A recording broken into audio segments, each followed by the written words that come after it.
Le secrétaire général des Nations Unies s'est rendu en Tunisie pour une visite de 2 jours. Il s'est entretenu avec les représentants tunisiens et libyens pour discuter du conflit en Libye et des principaux problèmes de la région. L'un des problèmes porte sur la hausse du taux de chômage en Tunisie qui frappe les jeunes du pays. Aujourd'hui, Ban Ki-moon a participé au dialogue national de l'emploi. Un geste d'unité en soutien avec l'économie fragile de la Tunisie est présent parmi les participants du dialogue national pour l'emploi, le secrétaire général des Nations Unies Ban Ki-moon. La communauté internationale promet de soutenir la Tunisie et demande des réformes économiques.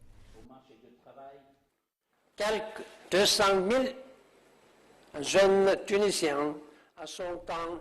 Près de 200 000 jeunes Tunisiens sont sans emploi, près de la moitié des femmes tunisiennes sont sans emploi et ne suivent aucune formation.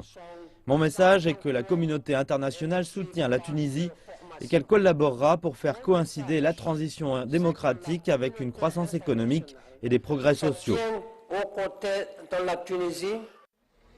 Un jeune sur trois de moins de 25 ans est sans emploi. La crainte est que de nombreux jeunes chômeurs risquent d'être impliqués dans les conflits armés de la région. Le gouvernement doit créer un plan pour résoudre ce problème.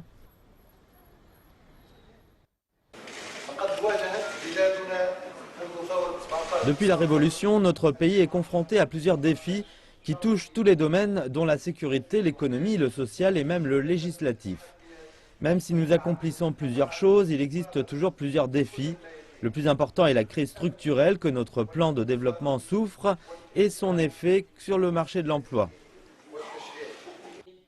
La Tunisie a réussi à résoudre sa crise politique au travers d'un dialogue inclusif. Parmi ceux qui menaient les discussions du dialogue national, plusieurs prix Nobel des dernières années. Ils espèrent résoudre la crise économique bien ancrée en impliquant les alliances et la société civile.